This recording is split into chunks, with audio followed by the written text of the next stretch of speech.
Testing. 1, 2, 3.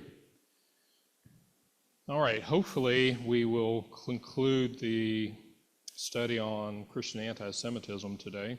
I'm thankful that we got a little bit extra time here. So last week we had introduced, we were covering the Emperor Constantine and how he weaponized Christianity. Prior to Constantine, trying to find the slide, here we go. Anti-Semitism within Christian faith would have been limited to the word, the printed page. This is the sticks and stones will break my bones, but words will never hurt me. In some sense, that's true. Words won't literally kill you, but when Constantine, the emperor of the Roman Empire in the early 300s, converted, and I want to put those in air quotes, the term converted to Christianity, he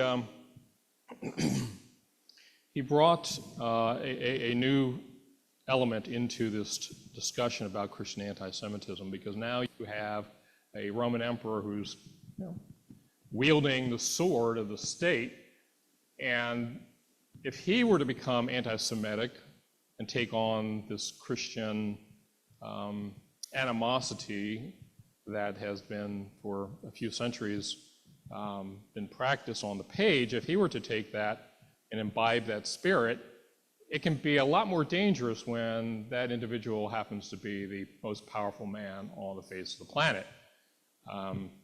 We had talked about his Easter proclamation and how he kind of revealed his cards. He was imbibing the spirit of the preceding Christian generations that spoke evil of the Jews.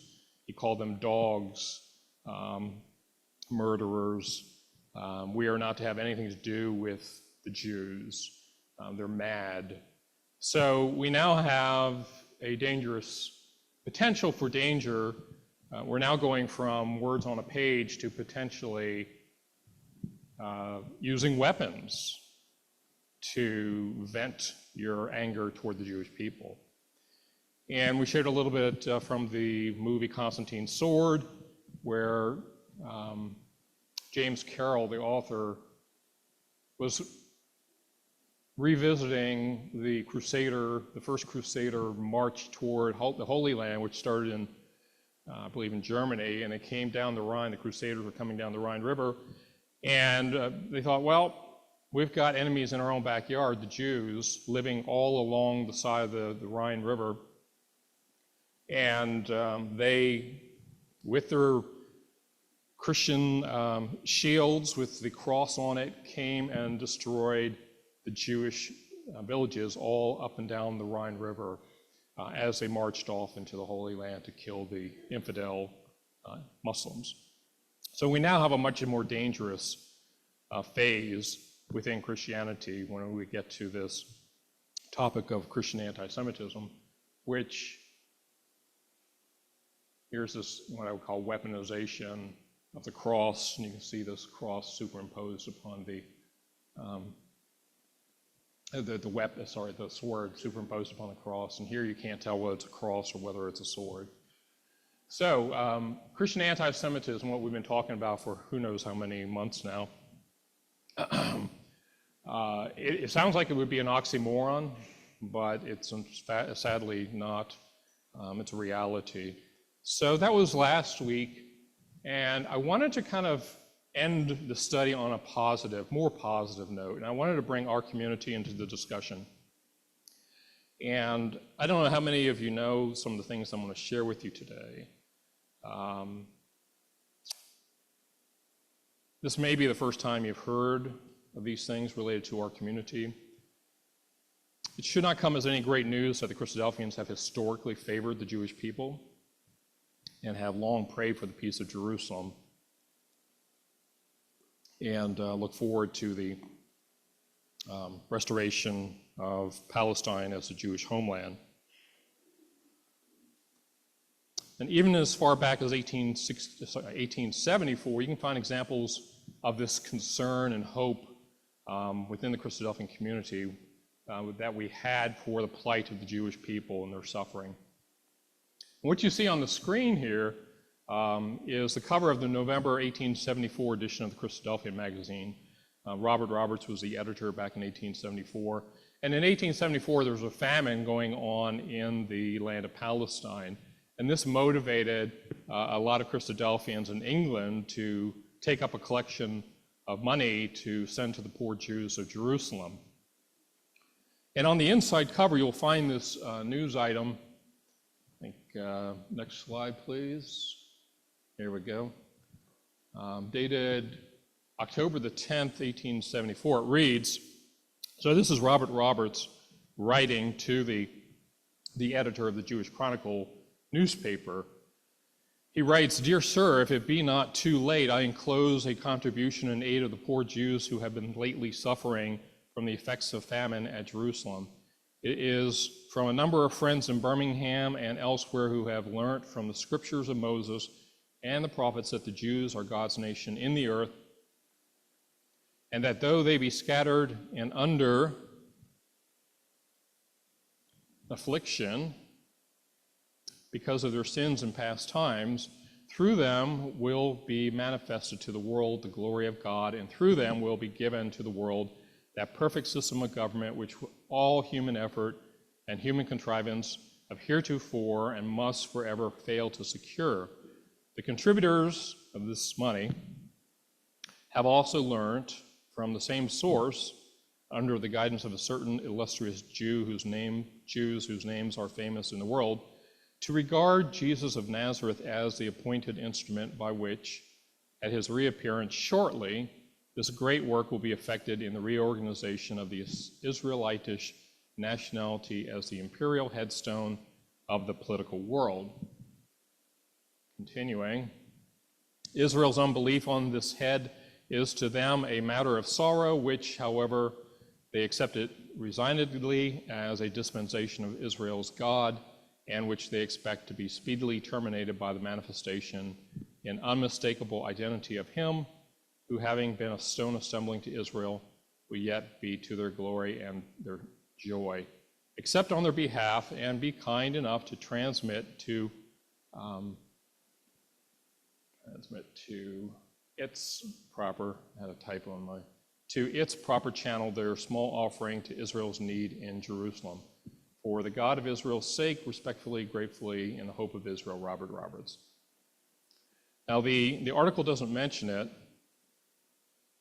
Nope, wrong slide. The article doesn't mention it, but the amount of money that accompanied this letter was about £4 sterling, which if you were to convert it to US dollars and factor in 150 years of inflation, £4 sterling would come to about $750 US today.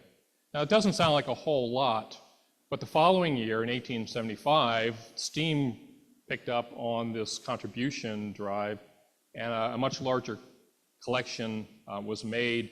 This time, it came from ecclesias not only in England, but also in the US. This time, the collection amount was £131 sterling, which converted to today's dollars would be about $30,000. Since 1874, Christadelphians worldwide have collected over $2.5 million US dollars for various Jewish funds. But outside of financial donations to the Jewish people, Christadelphians have given non-tangibles of equal, if not of greater worth, which leads us to what I'm going to spend about maybe 20 minutes talking about: Operation Kindertransport. Raise your hand if you know anything about Kindertransport. We got one? That's it? Okay, well, I'm glad I'm bringing this up. Translated into English, Kindertransport's a German word. It literally means children's transport. You can see the kinder, like kindergarten. Kindertransport, if you had to put in practical terms, it means the transportation of the children. And to explain the Kindertransport project, I need to resort to sharing one more German word with you. and a little bit about Nazi German history. So the other word outside of Kindertransport is the word Kristallnacht. Does anyone know what Kristallnacht mean? Or I've got a few more hands. Okay, that's good. Kristallnacht literally means the night of crystal or the night of glass. Typically you hear it as the night of broken glass, but it's not literally in the word Kristallnacht. So I'm going to share a 5-minute video. I don't know if I have it embedded. I probably don't. So let me cue it up. Kristallnacht.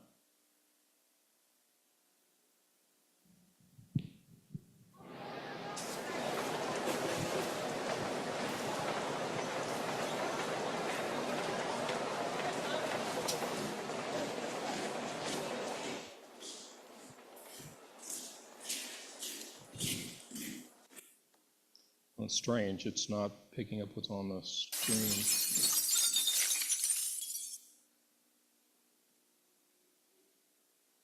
What's on my screen is media player.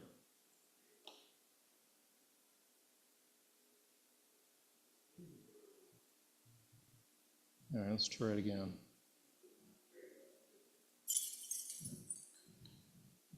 All right, so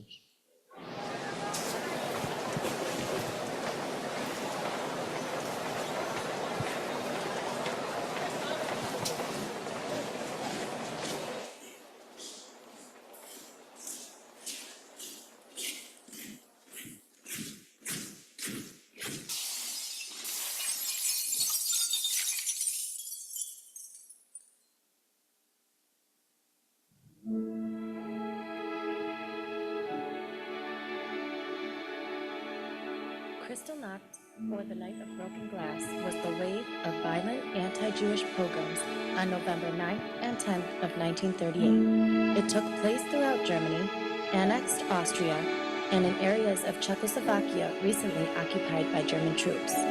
Kristallnacht owes its name to the shards of shattered glass from the windows of synagogues, homes, and Jewish-owned businesses that lined German streets in the wake of the pogrom. On November 7, 1938, Ernst von Rath, a German embassy official stationed in Paris, was assassinated by Herschel Grimspan, a 17-year-old Polish Jew living illegally in Paris.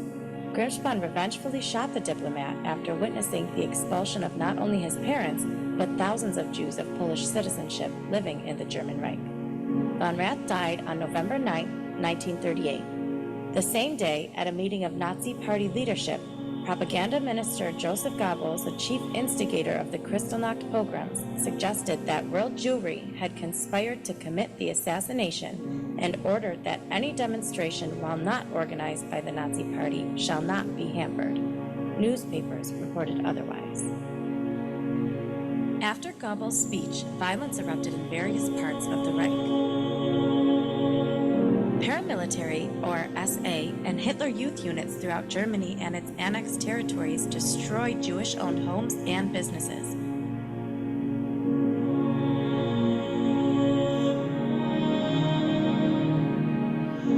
Jewish artifacts were confiscated, and many young, healthy Jewish men were arrested and filled local jails. The rioters destroyed 267 synagogues throughout Germany, Austria, and the Sudetenland. Many synagogues burned throughout the night in full view of the public and of local firefighters who had received orders to intervene only to prevent flames from spreading to nearby buildings.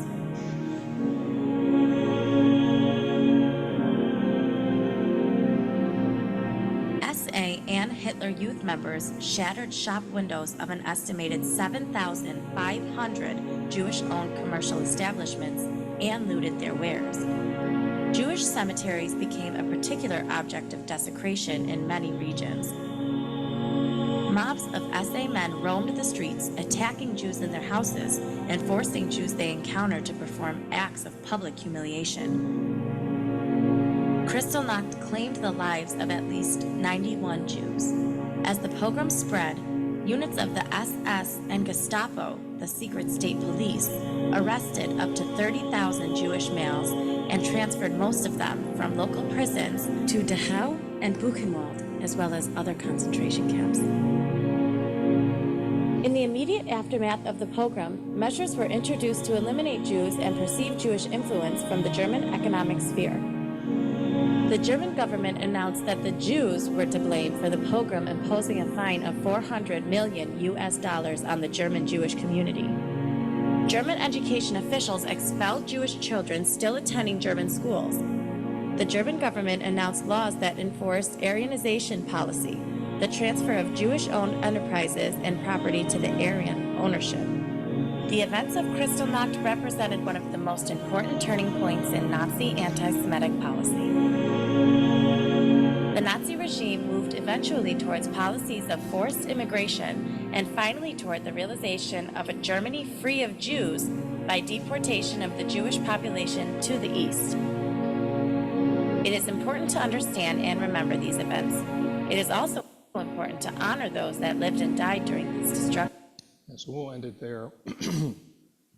What's interesting, if you caught the date, it happened to be on the eve of Martin Luther's birthday. So on the eve of Martin Luther's birthday and that next day, going throughout the day, Germans were going around destroying synagogues, killing Jews and so forth, which is quite interesting when you look at, if anyone remembers Martin Luther's anti-Semitic writings, basically what you saw on Kristallnacht is exactly what Martin Luther said in his writings should be done to the Jewish people. I just thought that was, I don't know, what's the word? Ironic or sad, probably a better word for it.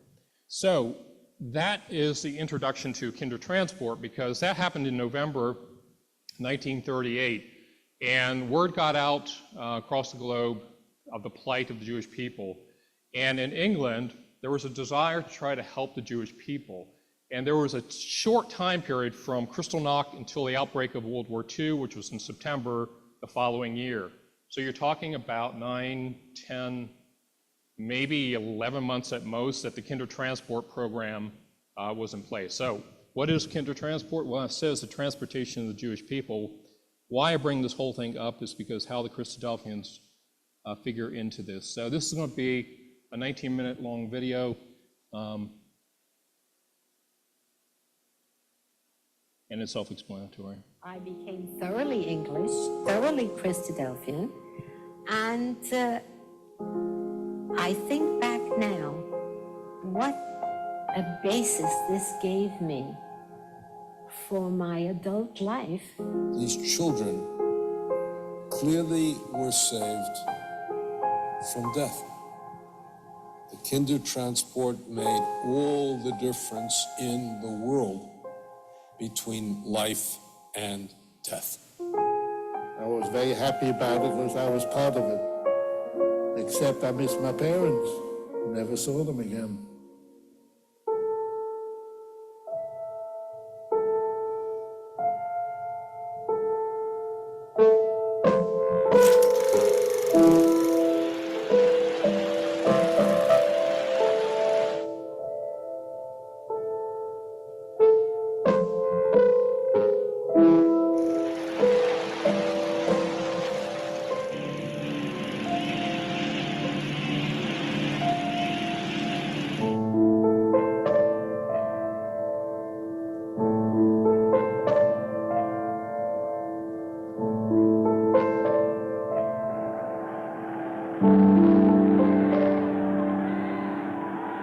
I was born in Vienna, Austria, in September 22nd, 1931. Maybe I had a rather unusual childhood because my family consisted of my mother, my brother, who was 8 years older than me, a grandmother, and 2 aunts living in the same apartment.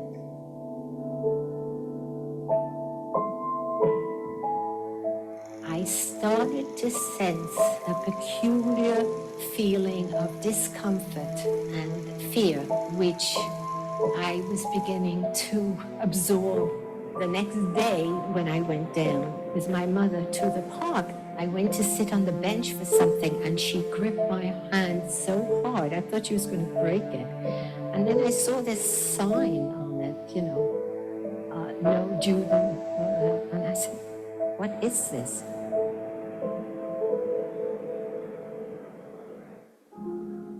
happened immediately, night and day. The Holocaust is the state-sponsored systematic murder of the European Jews.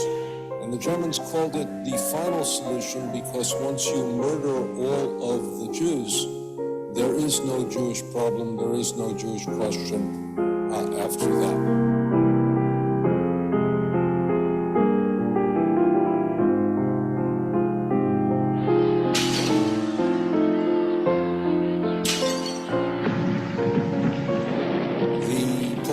Was the burning of more than 1,000 synagogues, the looting and the destruction of 7,000 Jewish businesses, the incarceration of 30,000 men aged 16 to 60 and their deportation to concentration camps. It was really mostly my grandfather. He was pretty adamant that nothing was going to happen and really felt strongly that his family would be fine until Kristallnacht. They owned a hardware store right in the city. Afterwards, my grandfather, my grandmother, my mother, and her sister all tried to go outside and rescue whatever they could that was thrown onto the train tracks and bring things back into the store. My grandfather tried to erase and paint the swastikas that were painted on the front of the store. And at that point, they knew they really had to get the children safe. They knew that they had to leave as well. At that point, everybody understood that they had to get out. And the only question, which was the burning question, was where to go. The Kindertransport is the rescue mission that saved children from Germany, Austria, Czechoslovakia, some from Poland and Gdansk in the 9 months before World War II. The most well-known Kindertransport program and the one that rescued the largest number of children were the Kindertransports to Great Britain.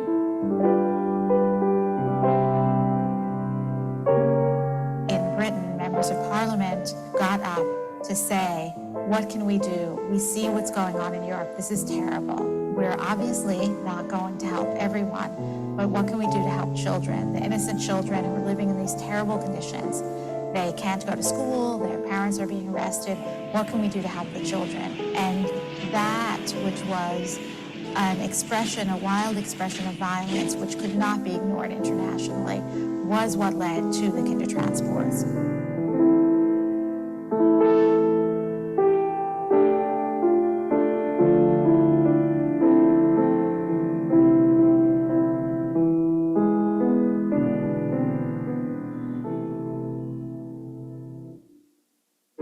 Christadelphians believe that God created the nation of Israel from Abraham, and that nation that he created was a nation of promise. They were to be God's people. So our connection with Israel is very intrinsic. Throughout the centuries, nations who cursed and did evil things to Israel would themselves suffer terrible fates and would crumble. And this has been consistent throughout history. We also know those that blessed the people of Israel would be blessed. So doing good to the people of Israel is something that just makes sense.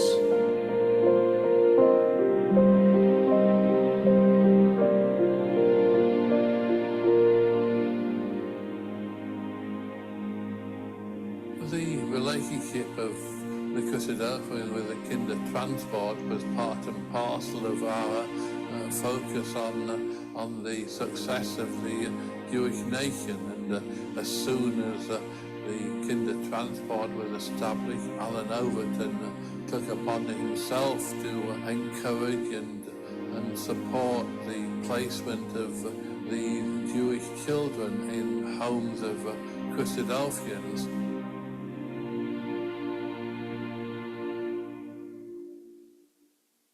The world was beginning to be horrified by Hitler, the persecution of the Jews. It was, I think, on Christmas Day that the BBC put out an appeal on behalf of the Jewish children. The British government had said they would open the doors to the Jewish children and some others. Hearing the appeal, Phil looked at me and said, "Why don't we?" my mother tried very hard. Let's say I was 7, so my brother was 15. She wanted him out. She wanted him to go. And she was going day after day, and nothing was happening. The okay was not coming through. So one day I heard them, I was there saying, my brother said, why don't we just try Varela? So with that, I was dragged to agency and elevators. I could hardly breathe. This time she took me constantly. And somehow she did whatever she had to do. She did it by herself. Only one parent was allowed to go with the child to the train station. I think my grandfather already felt at that time that he was not going to see my mom again, and it was just too painful to really say a last and final goodbye. And I think my grandmother was much more hopeful that she would see my mother again, but she knew she was hopefully saving her life.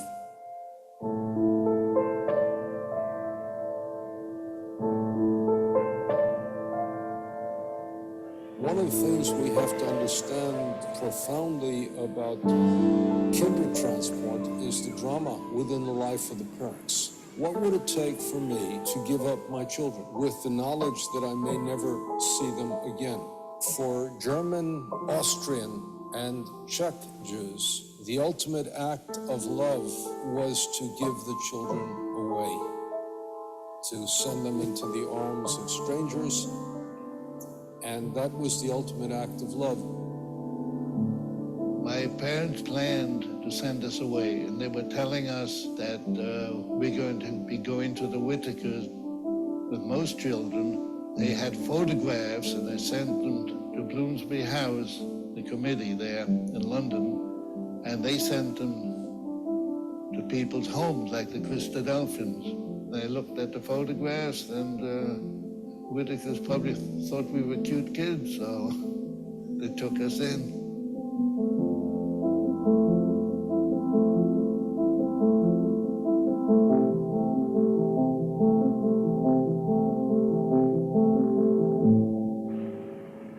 I left Zappa with my sister on May the 3rd, 1939. My parents took us to this bus with other children, and we got on the bus and said goodbye. And that was the last time we ever saw our parents. The next day we got on the ship and wound up in England. And then I met the Whitakers, and I passed out, and I was out cold till the next day. I never woke up. I was so tired. I was 7.5 when I came on the Kindertransport. When I arrived in England, when I arrived to this huge station, and I still didn't know what was going on, but we were all sitting there, a group of us. They could have been 30, 40, 50, I don't know, but that many children. And one by one, these children were called up, and they left. And I got extremely anxious and nervous. At that moment, I think a realization came that all this stuff that had been going on with my mother and all the nervousness in the house and culminated into this. And I didn't know what this was, except it was extremely uncomfortable. And why was I there? And not back where I should have been. Scenes in this picture are taken from Brunswick Park, but similar ones are taking place in many parts of the country. The children are part of the Jewish refugee influx, which is providing the world with such a ticklish problem. So I want to pause this and jump ahead.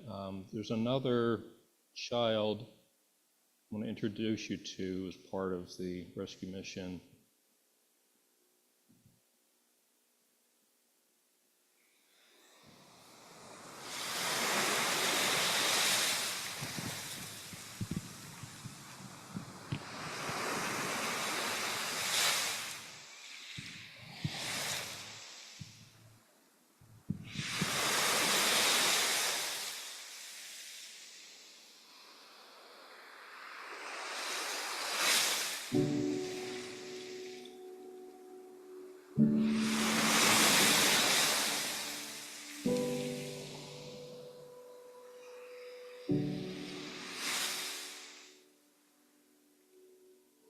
I'm Ursula Meyer, nee Eichmann. I was born in Germany, August 1924, and had a wonderful childhood. Went to German school, but not for very long. Started when I was 7 years old, and I had to leave when I was 12. It wasn't safe for me to be there. And then my childhood was over.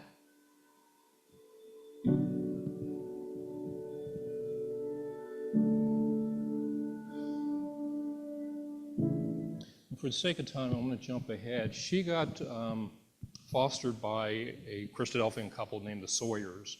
I'm going to jump ahead for the sake of time to something that she said that the Sawyers did, what I just want to leave you with. If I can find, let's see if we can find it. From this house to the enemy. And what happened was that Norman said to her, I felt straight away at home with them, and they couldn't have been nicer. Evidently they went to one of their meetings, and when she heard what was going on about the children in Germany, she was very upset.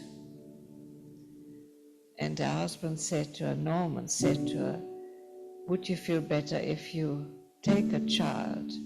And she says, oh yes, and that's how I was very lucky to be chosen to go to them.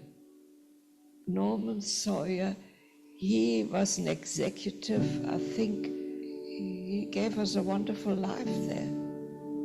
He did as best as he could. Oh yes, the Sawyer's house had big bay windows, actually upstairs and downstairs. And a warden came in, he stormed into the house, and he said somebody is signaling from this house to the enemy. And what happened was that when they found out afterwards, when the cars came round the corner, it lit up the windows of the house. Anyhow, he wanted to shoot me. So Norman stood in front of me. He says, you shoot me first. The Sawyers' way of life had an effect on me. They're very, very upright, very ethical, high standard, and kind. And I think that really had a big effect on me. They were just wonderful. If you could say something to Norman and Mabel Sawyer today, what would you say to them? Oh, what would I say to them? I would say thank you for everything that you did for me. And I couldn't have had a better life than I had with you. That's what I would say to them.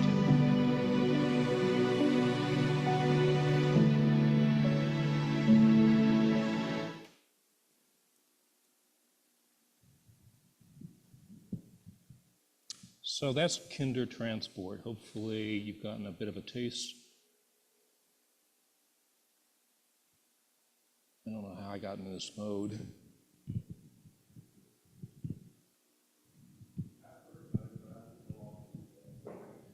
If you want to learn more, Jason Hensley, I think his name is, wrote 2 books on this topic. He put together these videos. You can see me later as a website. You can learn a lot more. There was an article that an Israeli paper wrote up. There's Jason over there. Definitely wanted to cover that.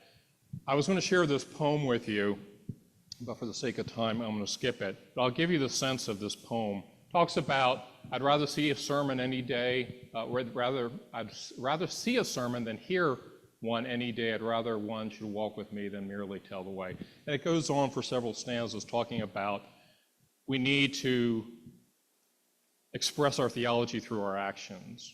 And I can't help but wonder if the spirit of the Christadelphians toward the Jewish people had existed from the very beginning of Christianity, what a different world we would have had in the West, at least in the Western world, and how much misery Christianity has brought on the Jewish people. So with that note, I'm going to end with a little introduction to something that happened in 1965. Vatican Council II, I think it is. There was this declaration, an acknowledgement of the role that the Christian church played in the suffering of the Jewish people over the centuries. And this declaration called Nostre Aetate, in our time is what it translates into English. And in this, I'm going to see if I can share, this is just a little snippet from this document from the Catholic Church. Over 2,000 bishops wrote or approved this. Since the spiritual patrimony or heritage common to the Christians and Jews is thus so great, this sacred synod of the bishops wants to foster and recommend that mutual understanding and respect, which is the fruit, above all, of biblical and theological studies as well as of fraternal dialogues. True, the Jewish authorities and those who followed their lead pressed for the death of Christ. Still, what happened in his passion cannot be charged. I wish this was written 1900 years ago. What happened in his passion cannot be charged against all the Jews without distinction, then alive, nor against the Jews of today. Although the church is the new people of God, the Jews should not be presented as rejected or accursed by God, as if this followed from the Holy Scriptures. I mean, I'm not a fan of the Catholic Church, but hey, give them a little bit of credit, although it's 1900 years, a little bit late.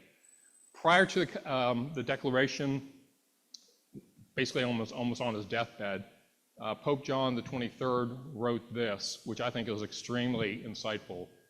We are conscious today that many, many centuries of blindness have cloaked our eyes so that we can no longer either see the beauty of thy chosen people, the Jews, nor recognize in their faces the features of our privileged brethren. We realize that the mark of Cain stands upon our foreheads.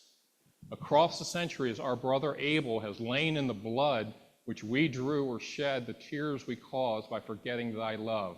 Forgive us for the curse we falsely attached to their name as Jews. Forgive us for crucifying thee a second time in their flesh, for we knew not what we did. I mean, that's pretty deep stuff. He wrote this in 1963, and he requested before he died that this statement be read in every single Catholic church.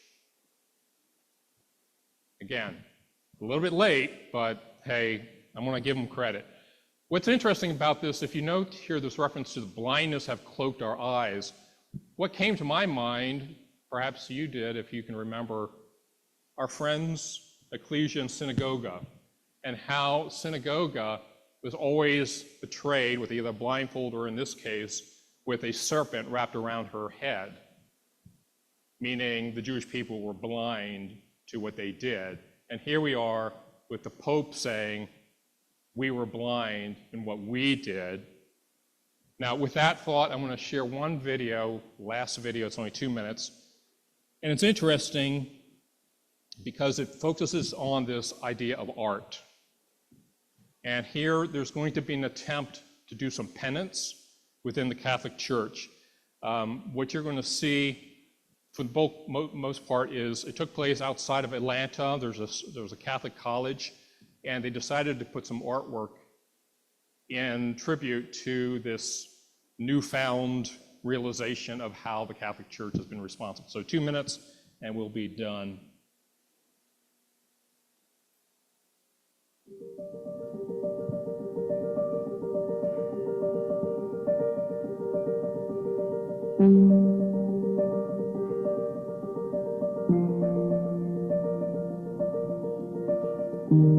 Judaism and Christianity are two sister faiths, but there have been many challenging times over the years, many tensions and many unfortunate incidents.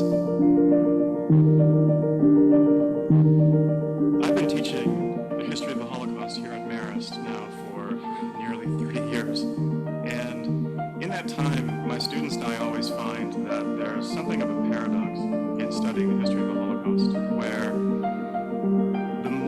one seems to study this history, the more one examines the totality of this evil.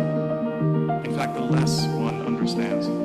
It may be the only class at Marist where this paradox exists. And when we come to that place, that crossroads, when we become stuck, both my students and I, at that kind of impasse, I find as a teacher that the thing that gives us forward motion is art.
Ecclesia of Synecdoche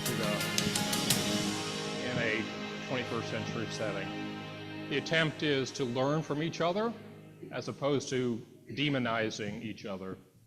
And what's interesting is there's a plaque at the bottom of this sculpture, and I want to end with this reading on this plaque.